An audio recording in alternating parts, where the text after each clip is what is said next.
잠깐! 영상에 대한 질문 또는 이 마케터를 더 알고 싶다. 더보기란 혹은 고정 댓글 참고해주세요. 안녕하세요. 네, 오늘은 페이스북과 인스타그램 그 알고리즘 차이점과 그 다음에 기획 컨텐츠로 찾아온 광고 퍼포먼스 마케팅 2팀의 김상현 팀장, 김채원 마케터입니다. 네, 상현 팀장님, 그 페이스북과 인스타그램은 어떤 관계인가요? 네, 채연 씨 준비된 멘트 해주셨는데요. 네, 일단은 저희 알고리즘 파헤치기에 앞서서 그 페북과 인스타그램 관계성에 대해서 한번 짚고 넘어가면은 조금 도움이 될 것 같은데요. 일단 잘 아시는 것처럼 페이스북 창업자는 이제 주커버그잖아요. 네. 주커버그가 이제 2012년경에 인스타그램을 이제 인수하게 되면서 사실상 메타, 즉 이 메타 안에 인스타그램과 페이스북은 결국 그냥 같은 회사라 봐주시면 될 것 같습니다. 뭐 최근에는 스레드를 비롯해서 왓츠앱도 결국에는 이제 각 서비스를 하나의 포탈적인 그 명칭으로 매칭을 시켰는데 이제 그게 바로 메타죠. 네. 네네. 그러면 이제 메타에 대한 구조를 한번 말씀을 드리면 사실상 같은 회사이기 때문에 조금 유사한 구조를 가질 수 있을 수밖에 없습니다. 이제 그렇게 이제 피드에 노출되는 이미지나 이제 문구 구성을 비롯해서 이제 광고를 세팅하는 거나 이런 것들 무척 유사하죠. 네. 네. 근데 다만 이제 굳이 컨텐츠 차이점을 뽑자면은 좀 크게 두 가지로 말씀을 드릴 수 있을 것 같은데,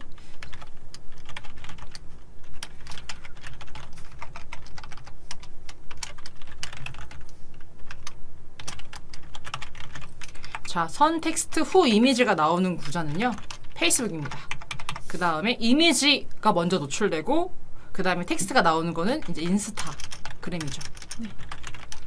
그래서 이제 굳이 차이점을 뽑자라고 하면은 이 구조나 구성에 대한 차이점을 말씀드릴 수 있을 것 같아요. 그래서 이제 인스타그램 경우는 여기 말씀드렸던 것처럼 이미지가 먼저 보여주고 텍스트가 노출되기 때문에 조금 사진의 이제 구성이라든지 조금 임팩트가 있는 후킹성 포인트가 필요하다라고 말씀을 드릴 수 있을 것 같고요.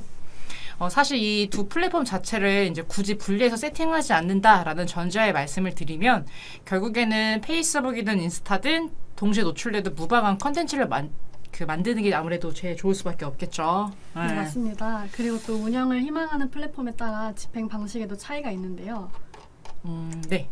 네, 인스타그램 플랫폼을 이용하느냐, 페이스북 비즈니스 관리자를 이용하느냐 차이로 달라지죠. 네, 페이스북 비즈니스 관리자의 경우는 메타가 소유한 플랫폼에 광고할 수 있는 관리자 센터인데, 페북 페이지에 일방적인 게시물을 홍보할 때에도 비즈니스 관리자가 있어야지만 가능한 구조입니다. 네, 아무래도 좀 그런 구조적인 부분이 있죠. 이와 다르게 이제 인스타그램 같은 경우는 조금 시스템 내에서도 광고는 가능한데요.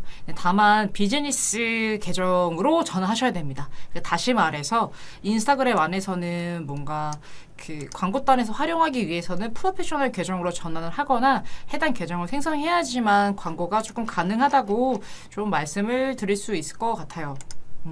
그래서 이제 메타 비즈니스 센터를 좀 말씀을 드리면,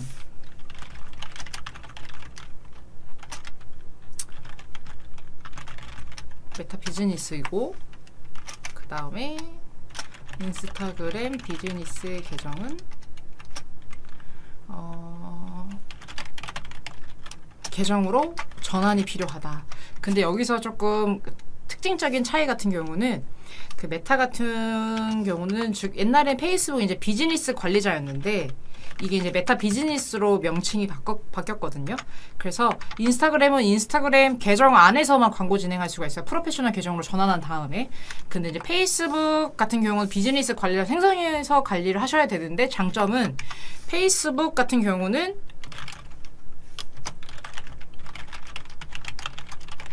메타 비즈니스 관리자 센터에서는 페이스북을 비롯해서 인스타그램 광고 세팅도 모두 가능하기 때문에 만약에 굳이 계정을 생성하신다라고 하시면은 그 메타 비즈니스 관리자 계정을 생성하시는 추천을 드리고, 근데 다만 이제 인스타그램 안에서도 저희가 광고를 할 거잖아요. 그 여기에 대한 데이터를 사실 볼 수밖에 없기 때문에 인스타그램 계정 또한 생성을 했을 때 좀 장점이 있습니다. 그러면은 조금 플랫폼 큰 틀을 살펴봤으니까 네. 그 채연 대리님 조금 디테일한 부분에 대해서 한번 살펴보려고 하는데요. 네. 여기서 한번 체크 포인트를 한번 짚어볼게요. 어떻게 말씀드리면 좋을까? 그러면은 페이스북과 아이고 인스타그램 계정의 차이 한번 살펴볼까요? 어떤 차이가 있죠? 첫 번째. 네, 페이스북은 페이스북, 인스타그램 광고를 받는 어플리케이션 등에도 노출이 가능합니다. 네, 거의 동시 노출 가능한 거죠. 네. 네. 그리고 인스타그램 같은 경우는 인스타그램 비즈니스 계정은 인스타그램에서 광고하는 것만 가능합니다. 그쵸. 그래서 페북 관리자는 페북 플러스 인스타 광고 가능. 인스타 관리자는 네 인스타만 가능하다. 네. 네. 그러면 사실 이것만 봤을 때는 어차피 생성하면은 페북 관리자 계정 생성하는 게 좋으시겠죠? 네. 네네. 그리고 또 두 번째로는 어떤 차이점이 있죠? 네, 인스타그램 비즈니스 계정보다 페이스북 비즈니스 관리자에서는 광고를 집행할 때 훨씬 더 상세한 타겟팅이 가능합니다. 맞아요. 아주 메타 비즈니스라고 할게요. 네.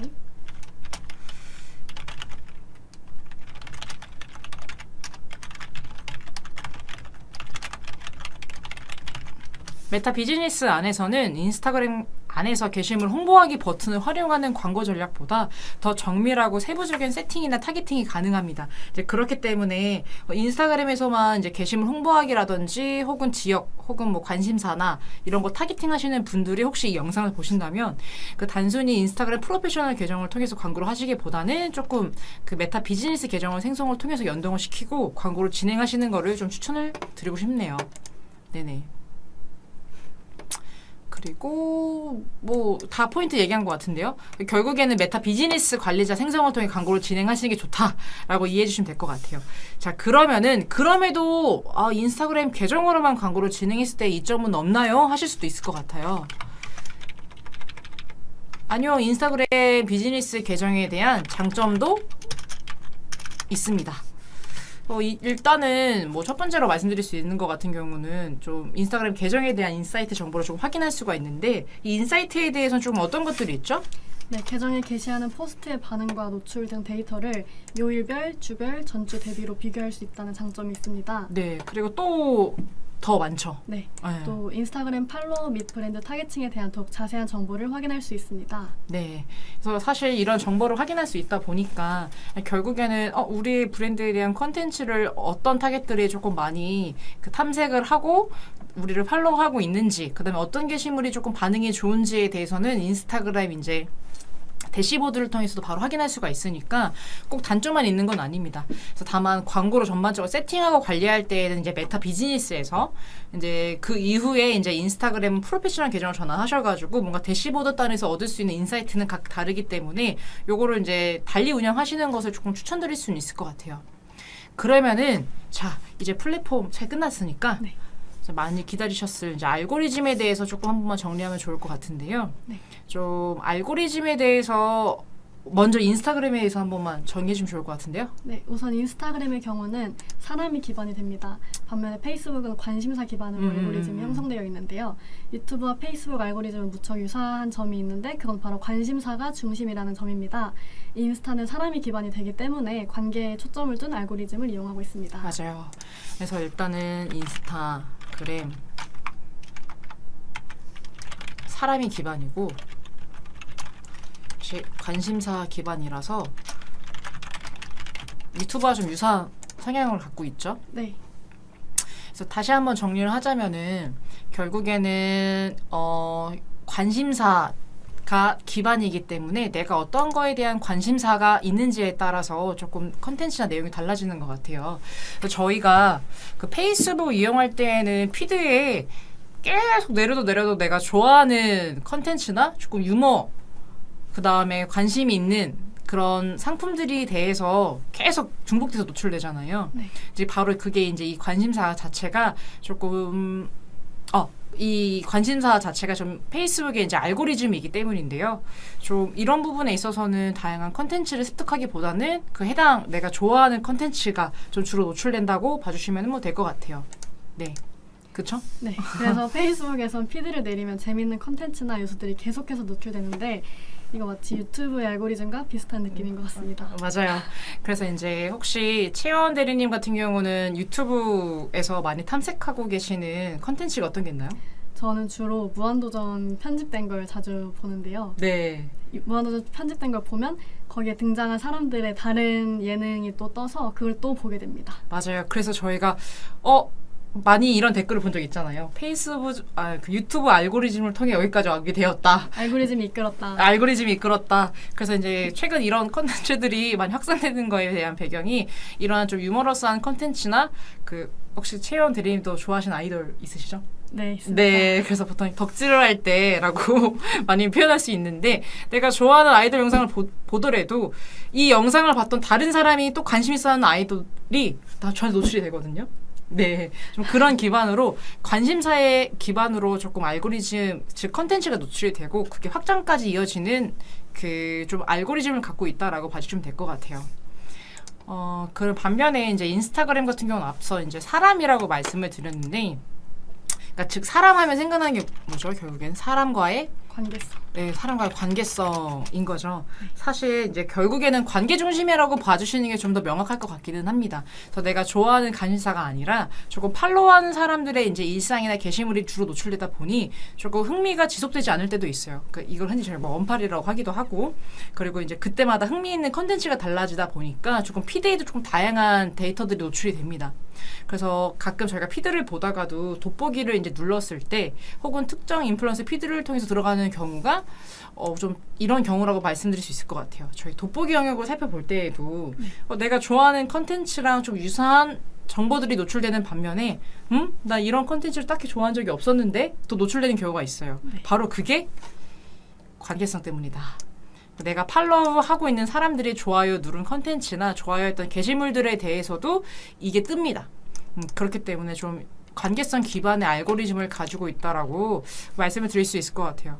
그리고 또 여기서 또 덧붙여서 말씀드릴 수 있는 게 또 뭐가 있을까요? 인스타그램에 접속하면 최상단의 스토리를 볼 수 있는데요. 맞아요. 스토리도 있죠. 팔로워가 많더라도 내가 항상 자주 보고 자주 확인하는 계정들이 제일 먼저 뜨게 됩니다. 내가 자주 방문하거나 자주 관심을 가졌던 계정이 우선순위로 노출되는 건 바로 사람 관계성 기반의 알고리즘이기 때문입니다. 네. 그래서 우리가 그 인스타그램에 팔로우하는 사람들이 사실 굉장히 많은데 그 최상단에 이제 스토리에 뜨는 명수는 사실 제한이 있거든요. 솔직히 그 구자를 봤을 때는 한 4명 이상은 노출이 잘 안 되잖아요. 네.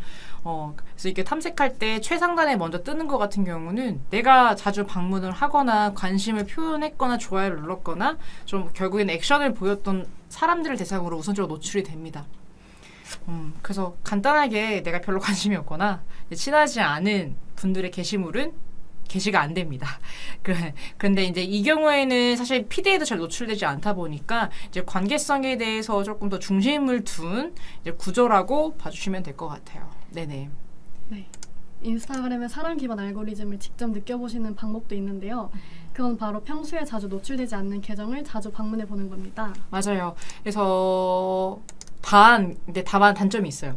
테스트 해봤을 때는 정말 이게 알고리즘 먹히나 안 먹히나 했을 때는 거기 그 피드에 가가지고 다양한 컨텐츠를 탐색을 하거나 반응해 주시면 되는데 그 피드를 수개월 동안 한 개도 올리지 않은 계정들 같은 경우는 아무리 방문을 해도 결국에는 타겟팅이 되지 않기 때문에 네, 활동을 안 하시는 분들을 제외하고 한번 테스트 해보셔도 조금 재밌는 이 알고리즘을 파악할 수 있을 것 같아요. 솔직히 하나도 안 올리는데 어떻게 알고리즘에 걸려들겠어요? 네, 맞습니다.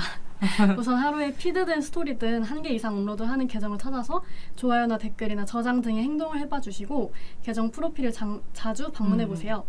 며칠 만에 인스타를 들어갈 때마다 최상단에 있거나 아주 자주 마주치게 되는 계정으로 변할 수 있습니다. 아, 네. 이거를 또 반대로 생각하면은 그 인스타그램 이제 계정을 관리하시는 광고주분들도 계시잖아요. 네. 근데 이제 컨텐츠를 지속적으로 발행한다 해가지고 조금 의미가 있을까요? 하신 분들이 있는데, 네, 의미가 있습니다. 사실 그 인스타에서도 정기적으로 피드에 컨텐츠를 발행을 하고 요즘에는 스토리를 많이 아까 채원들이 말씀하셨던 거 참색을 하다 보니까 결국에는 피드를 볼 때도 있지만 저는 스토리를 좀 더 많이 보기도 하거든요. 네. 왜냐면 개인적으로 피드를 자주 업로드하는 사람들이 있는 반면에 피드에 대해서 컨텐츠를 새롭게 발행하기보다는 그냥 일회성으로 24시간대 사라지는 스토리를 많이 활용하는 그 풍습이 많이 바뀌었기 때문에 이런 좀 문화적인 변화 요인들 때문에 스토리를 좀 더 많이 탄생하는 경우도 많습니다. 근데 저희가 광고 지명 같은 경우도 결국엔 스토리를 기반으로 했을 때 성과가 나는 경우도 있잖아요. 네. 그랬을 때 여기서 중요한 부분이 이제 결국에는 우리가 광고를 세팅할 때 스토리를 통해서도 광고를 노출할 수 있지만 자연 영역에서 노출할 수가 있기 때문이거든요. 그러니까 결국 이 컨텐츠를 잘 관리를 했을 경우에는 결국에는 유저들이 우리의 그 계정을 방문하게 되고 스토리도 최상으로 올라가기 때문에 그러니까 오가닉한 영역에서까지 자연스러운 노출이 가능하기 때문에 인스타그램 계정을 관리하는 것도 사실상 의미가 없다고 할 수는 없습니다.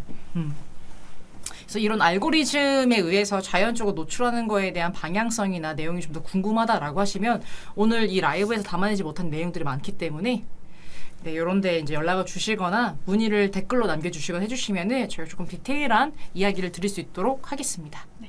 네네. 그리고 사실 이제 인스타는 팔로워가 또 중요하면서도 중요하지 않다고 조금 모순적인 말일 수도 있지만 말씀드릴 수가 있는 게 이제 결국에는 이제 관심이 을 가질 수 있는 컨텐츠가 없다면은 프로필을 방문하는 팔로워도 없거든요. 이제 이런 팔로워들이 아무리 많다 해도 그 실제로 계정을 방문하지 않으면 게시물도 피드에 노출되지 않고 결국에는 스토리도 노출되지 않기 때문에 열심히 관리하지 않으면 좀 의미가 없다라고 말씀드릴 수 있을 것 같아요. 페이스북은 좀 다른 특징이 있을 텐데 여기에 대해서 좀 더 저희 이야기 나눠보면 좋을 것 같아요. 네, 페이스북은 유튜브와 유사한 관심사 기반의 알고리즘을 가지고 있어요. 페이스북도 사람이 기반이긴 하지만 조금 다른 게 사람이 기반이 돼 이 사람이 가지고 있는 관심사가 중심이 되는 거죠. 뭐 예를 들어서 최근에 한 인기 아이돌의 컨텐츠에 많은 반응을 했다면 맞아요. 이제 관련된 컨텐츠가 계속돼서 노출될 것이고 또 관심이 있을 법한 유사 컨텐츠를 보여주기 때문에 계속 컨텐츠를 소비할 수밖에 없는 구조라고 할 수 있습니다. 네, 그래서 이제 앞서 계속 말씀드렸던 것처럼 덕질을 할 때 유튜브의 알고리즘이 나를 여기로 이끌었다와 같은 맥락인데요. 결국에는 조금 추천 영상들이 많이 나오고 그 영상을 따라가게 되는 구조가 이제 관심사 기반 알고리즘 때문이죠. 네. 아, 근데 인스타그램도 비슷한 부분은 있긴 해요. 인스타그램의 돋보기 영역은 관심사 알고리즘의 영향을 받기도 한답니다. 네네. 아까 말했던 그 돋보기. 네. 네네. 그래서 이제 그 말티즈 영상이라 한번 가설을 한번 세워볼게요. 말티즈 영상 너무 귀여워가지고 친구를 태그하고 댓글을 달았어요. 좋아요를 누르고요. 그럼 이후에는 어느 순간 돋보기에 이제 말티즈들이 많이 노출이 되는 것 같은 현상 얘기할 수 있겠죠. 네. 네네. 그렇지만 관심을 두지 않았던 콘텐츠도 노출이 되는 경우가 있을 수 있어요. 네. 이 경우는 내가 팔로우한 사람들이 관심을 가졌던 콘텐츠가 맞아요. 노출되는 거라고 생각하면 될 것 같습니다. 네. 아까 앞서 말씀드렸던 내용과 사실 일맥상통한 부분이기도 하죠. 네. 그래서 최근에 저는 나는 솔로를 잘 시청을 안 했거든요. 근데 이제 최근에 그런 것들이 이렇게 화제가 많이 됐던 걸로 저는 지금 알고 있어가지고 네네. 이제 그게 결국엔 그 컨텐츠를 소비하는 나의 팔로워들에 의해서 그 컨텐츠들이 조금 많이 노출되는 것 같아요. 그래서 뭐 일단은 뭐 인스타그램은 사람의 기반이다 보니까 결국 관계성에 있어서 좀 다양한 노출이 되는 것 같습니다. 그러면은 자 지금까지 이 인스타그램과 페이스북에 대한 플랫폼에 대한 알고리즘 차이를 한번 알아봤는데 좀 기획에 대해서 이야기를 좀 해도 좀 좋을 것 같아요. 오늘 좀 부가적으로는 좀 기획에 대해서 이야기하기로 했었으니까. 네, 앞서 말씀드렸듯이 페이스북과 인스타그램의 경우에는 노출 구조도 좀 차이가 있는데요. 페이스북의 경우에는 선 텍스트, 후 이미지 이렇게 노출이 되고 상대적으로 텍스트가 중요한 반면 인스타그램의 경우에는 이미지가 먼저 나오고 텍스트가 나오다 보니 비주얼적인 요소가 더 중요하다고 할 수 있겠습니다. 네, 비주얼 그다음에 좀 페이스 같은 경우는 결국에는 조금 텍스트라고 할 수 있을 것 같아요. 네. 근데 사실 아까 저희가 여기 얘기했을 때 구조가 다르잖아요. 네.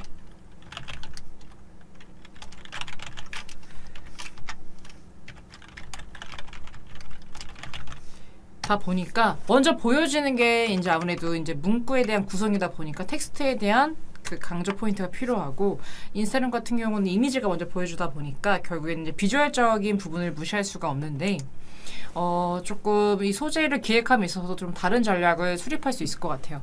그러니까 물론 이제 광고를 진행할 때는 이제 광고에 대한 목적과 그 대상이 누군지를 먼저 결정하는 거는 인스타그램과 페이스북 둘 다 마찬가지라고 볼 수가 있을 것 같기는 한데 이제 결국에 이제 이 지면들을 고려해서 사실상 공통으로 사용되어도 무방한 소재를 발굴하는 게 가장 중요할 수밖에 없다고 말씀드릴 수 있을 것 같아요. 네, 맞아요. 페이스북의 경우는 텍스트가 먼저 보여지는 구조이긴 하지만 결국 이미지도 중요할 그쵸. 수밖에 없고 또 인스타그램은 비주얼 중심이긴 맞아요. 해도 결국 두 플랫폼 모두 연결되어 있기 때문에 컨텐츠와 문구가 둘 다 중요하다고 할 수 있습니다.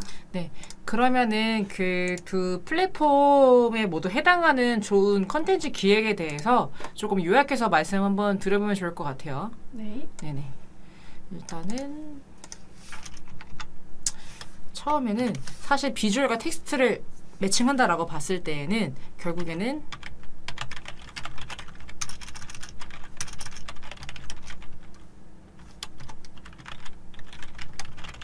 이게 두 가지가 될 것 같아요. 그러니까 결국에는 시각적으로도 매력 있게 구성을 하고 전달하는 메시지 자체가 너무 구구절절 길지 않고 결국엔 강력한 후킹성 멘트나 구성을 하는 게 좀 좋을 것 같네요. 그리고 이제 좀 추가적으로 이야기를 하자면은 최근에 혹시 인스타그램 이용하셨을 때 정지된 화상, 즉 이미지보다 좀 어떤 컨텐츠 많이 노출되셨어요? 좀 움직이거나 이제 동영상을 활용해서 자사의 강점이 노출되는 그런 컨텐츠를 많이 봤습니다. 맞습니다. 네. 그래서 사실 메타도 계속 권장하고 있는 게 정지 화상적인 이미지보다는 결국에는 조금 활동성 있는 동영상 컨텐츠가 결국 광고 성과나 반응을 잘 이끌어낸다라고 제안을 주고 있기도 하고요. 그렇기 때문에 사실 예전에는 메타 이제 광고 세팅단 안에서는 저희가 세팅을 하거나 활용할 수 있는 거에 대해서 조금 제한적이었던 반면에 그 플랫폼 안에서도 영상화를 시킬 수가 있고 그 다음에 좀 다양한 액티비티한 컨텐츠의 요소를 적용해가지고 광고를 세팅할 수 있게끔 많이 업데이트나 발전이 됐거든요. 그래서 이런 부분에 있어서는 소재를 만들거나 기획하실 때 참고하시면 좋을 것 같고 이런 경우는 있을 것 같아요. 영상이나 움직이는 구성이 시각적으로 매력이 있는 건 알겠는데 우리는 영상 컨텐츠는 좀 맞지가 않는다라고 하시는 분들도 사실 광고를 진행하면서는 문제는 없습니다. 다만 이제 아무래도 이제 이 시각적 이미지가 중요하다 보니까 담아내는 메시지를 너무 이미지에 많이 내용을 넣거나 아니면 너무 내용이 없거나 하는 경우에 문제가 될 수 있기 때문에 이런 부분 좀 강조하시면 좋을 것 같고 보통 이제 그 채연 대리님 같은 경우는 이제 뷰티 쪽이나 패션 쪽에 대해서도 조금 아무래도 레퍼런스가 많다 보니까 조금 이걸 중점으로 이야기를 드리면 패션 같은 경우는 뭔가 설명에 대한 문구가 많이 필요는 없기는 해요. 그러니까 결국에는 그 보여주는 이미지가 중요한데 시각적으로 매력 있게 그래서 가장 많이 판매되는 스테디셀러 상품을 룩북으로 재현해서 노출시키거나 아니면 구성 자체를 그 판매량 TOP 기준으로 광고 그 이미지를 만들어서 캐러셀 형태로 노출하거나 좀 이런 것들이 중요할 것 같고 뷰티 같은 경우는 아무래도 최근에 좀 많이 선호하는 게 이제 올리브영 그 어워즈라든지 네, 혹은 성분에 대해서라든지 할인이라든지 좀 이런 거 많이 쓰기도 하고요. 그 좀 이런 소재 있잖아요. 채연 대리님 이렇게 패드 짜가지고 촉촉하게 하는 거. 그래서 한 통에 얼만큼의 걸 담았다라고 조금 후킹 이미지 혹은 이제 그 엄청 광채 피부이신 모델분들 섭외해가지고 하는 경우도 있고 또 유튜버들 섭외해서 컨텐츠를 기획하는 경우가 있잖아요. 네. 그렇죠? 혹시 최근에 혹시 인상 깊었던 컨텐츠 소재 있으세요? 저는 네. 너무 많은 이미지들을 이제 보다 보니까 어떤 게 있을까요? 네. 올리브영에서 뭐 세일할 때 그쵸. 이제 맞아요. 뭐 많이 팔렸다거나 맞아요. 네. 그런 것들을 좀 강조해서 후기가 뭐 몇천 건, 몇만 건 돌파했다. 네. 뭐 그런 것들이 맞아요. 제일 기억에 남는 것 같아요. 맞아요. 아무래도 좀 그 정성적인 그 수치를 기재하는 문구 자체가 신뢰도를 좀 높이기 때문에 이런 소리들도 많이 쓰시는 것 같기는 해요. 며칠 전에 또 올리브영 세일이었다 보니까 아마 뷰티 여성분들은 뷰티 관련된 컨텐츠를 굉장히 많이 노출했을 거예요. 스토리 보실 때도 마찬가지고. 그래서 좀 이런 식으로 결국 그 기간을 활용해서 광고 진행하는 컨텐츠를 많이 이제 노출되실 경우가 있기 때문에 이런 부분을 참고해서 좀 만드시면 좀 도움이 될 것 같습니다. 그리고 아까 두 번째 같은 경우는 좀 결국에는 아무리 좋은 컨텐츠를 만들어도 이거를 볼 수 있는 사람이 없으면 의미가 없잖아요. 그렇죠.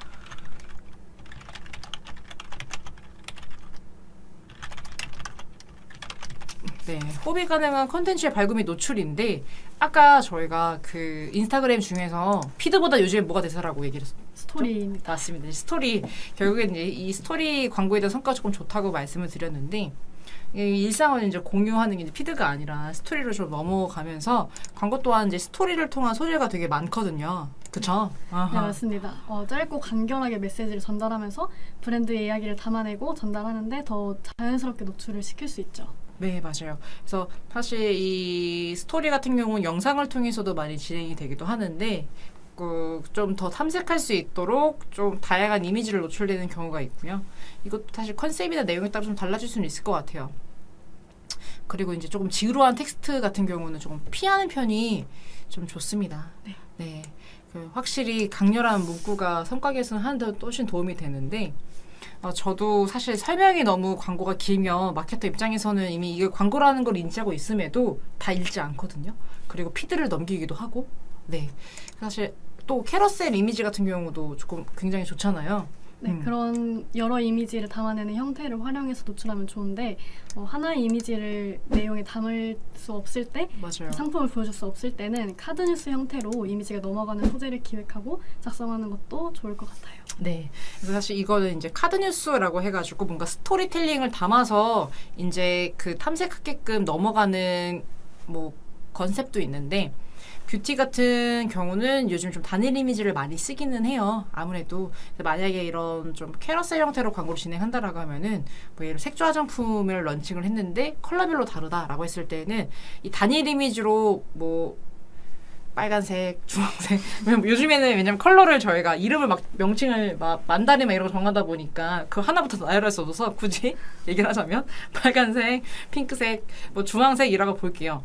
그러면 이거를 각각 단일 이미지로 해가지고 다 달리 세팅해서 광고를 할 수도 있지만 그냥 그 캐러셀 형태로 하면은 하나의 광고 지면 안에서 이 세 가지 색조를 다 보여줄 수 있기 때문에 선호하기도 하고 좀 요즘에 또 그 많은 광고주분들이 선호하고 있기는 한데요. 이거를 저희가 좀 말씀을 드리면은 이제 영상이랑 상품을 한꺼번에 노출되는 형태가 있습니다. 혹시 이게 어떤 형태인지 아시나요? 채연님 당연히 아시겠지만 바로 카탈로그 형태로 하는 걸 말하는데요. 맞아요. 카탈로그 형태 같은 경우는 그 영상이랑 하단에 상품이 네. 노출돼서 같이 보여진다. 라는 거죠. 네. 네네. 그래서 일단은 영상이 하나 있으면 하단에 상품들이 떠가지고 더 알아보게 하면은 갑자기 팝업이 싹 열리더니 다양한 상품들이 쫙 노출되는 경우가 있잖아요. 이제 이런 카탈로그 형태로도 광고를 많이 진행하기도 하시니까 우리의 이제 광고 컨셉이나 성과나 효율에 따라서 좀 진행하면은 좀 도움이 될 것 같습니다. 다음은 세 번째로는 뭐를 있을까? 아까 저희가 그 호흡이 가는 컨텐츠라 얘기했는데요.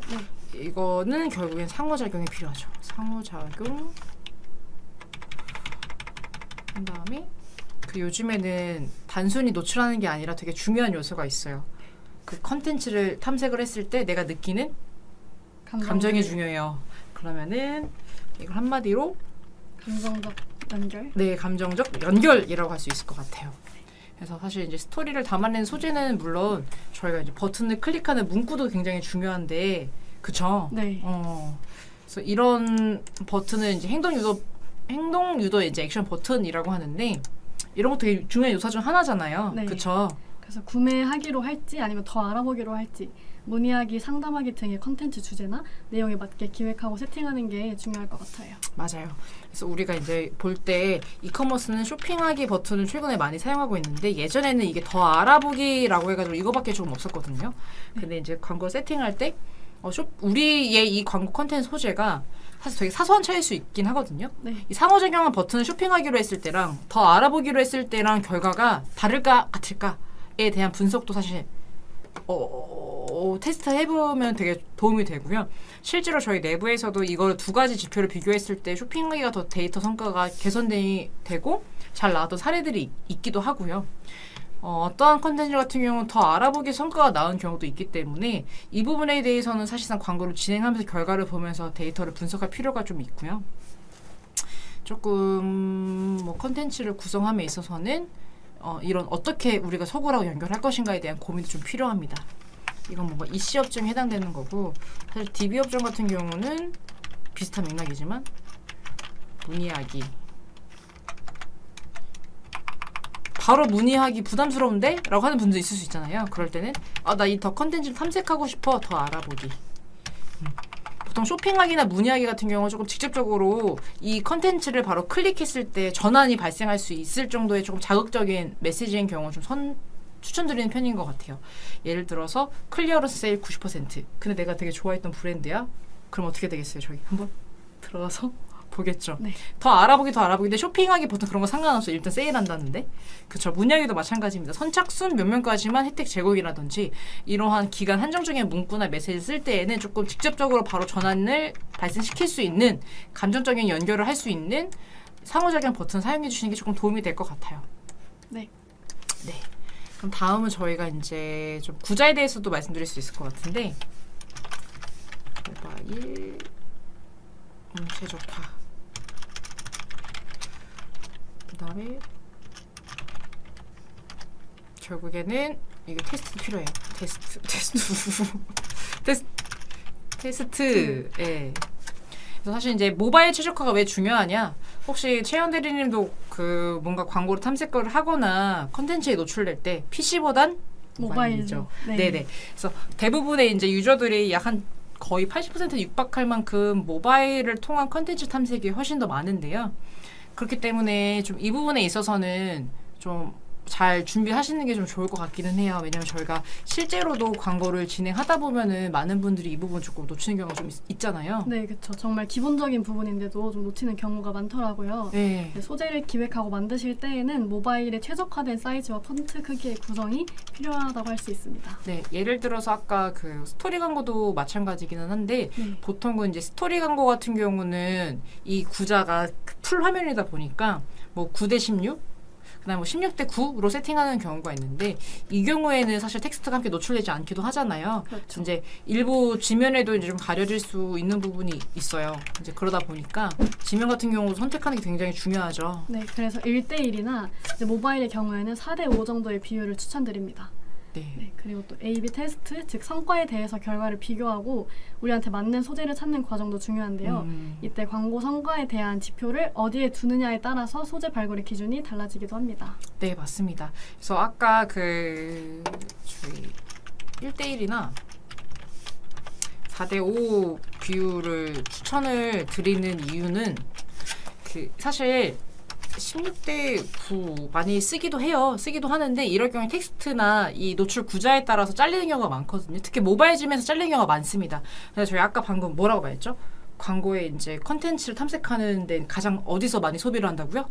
모바일. 맞습니다. 모바일에서 많이 소비를 하다 보니까 아니 이렇게 16:9로 열심히 컨텐츠를 기획하고 만들었는데 모바일에 노출되지 않은 구자가 있다? 그러면 굉장히 성과적인 부분에 영향을 줄 수밖에 없기 때문에 주로 이제 1대1이나 4대5 비율을 좀 추천드리고 있습니다. 4대5 비율 같은 경우는 좀 모바일에서도 조금 잘리는 질문 없이 다양하게 노출이 가능하기도 하고요.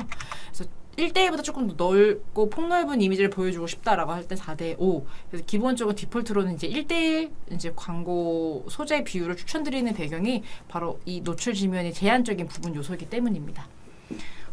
그러고 또 아까 저희 최현 대리님이 말씀해 주신 것처럼 성과 지표를 어디에 두느냐에 따라서 조금 내용이나 소재 발표가 달라진다고 하는데 근데 사실 이제 클릭률이나 전환율 그게 두 가지 정도 살펴볼 수가 있잖아요. 네. 네, 그쵸. 사실 클릭률이 좋은 소재들은 광고 반응이 좋은 것일 거고 또 전환율이 좋은 소재들의 경우는 결국 소재 외에 다른 부수적인 요소들에서 클릭률이 좋은 소재와 내용을 비교하면서 클릭도 좋고 전환도 좋은 소재를 발굴하는 과정이 필요하게 되죠. 그렇죠. 보통 당연히 이제 소재가 매력적이고 괜찮으면은 클릭률은 되게 높을 수밖에 없잖아요. 그렇죠. 근데 상대적으로 전환율이 낮다? 그럼 뭔가 다른 문제가 있는 거예요. 그 사이트 랜딩 페이지에 들어갔을 때 리뷰가 뭐 하나도 없거나 아니면 상세 이미지에 대한 설명이 부족하거나 아니면 랜딩 페이지 자체가 잘못 설정되어 거나 이런 가능성도 있기 때문에 그것만 기반으로 하기에는 약간 또 모순이 있을 수 있고 그다음에 반대로 클린유는 별로 좋지 않은데 전환은 굉장히 좋아. 그러면 자사의 이제 랜딩 페이지에 대한 컨디셔닝이나 컨텐츠는 굉장히 좋은데 노출되는 광고 소재가 별로인 경우거든요. 그렇기 때문에 A/B 테스트는 병행하면서 진행할 수밖에 없고 보통 클릭률이 좋은 소재들이 전환이 발생을 하지 않는 경우는 조금 드물기는 하긴 해죠. 만약 그렇다라고 하면은 단순히 소재만의 문제라고 보기보다는 결국에는 연결되는 이제 상세 이미지나 혹은 담아내는 컨텐츠의 문제를 한번 살펴보고 진단하는 방법이 조금 필요합니다. 네, 맞습니다. 네. 네, 오늘은 페이스북과 인스타에 대한 플랫폼 비교 및 소재를 기획하는 것에 대해서 길게 이야기를 나눠봤는데요. 네네. 네, 영상을 시청해주신 분들에게 도움이 되는 시간이었으면 좋겠습니다. 네, 맞아요. 네. 아쉽게도 오늘 이제 월요일 5시다 보니까 이 시간대 이제 유튜브 영상을 시청하시는 분들이 아무래도 많진 않겠죠. 네. 이제 그러다 보니까 오늘은 좀 아쉽게도 질문은 많이 없는데 혹시 추후라도 영상을 시청하시고 궁금하신 부분들이 있다라고 하면은 뭐 댓글로 문의 남겨주셔도 괜찮고요. 그 옆에 나와 있는 다양한 컨택 포인트를 통해 가지고 연락을 주시면 감사하겠습니다. 네, 그러면 저희 오늘 라이브는 여기서 마치도록 할까요? 네, 네, 알겠습니다. 그러면 다음에 더 좋은 콘텐츠로 인사드릴게요. 감사합니다. 감사합니다.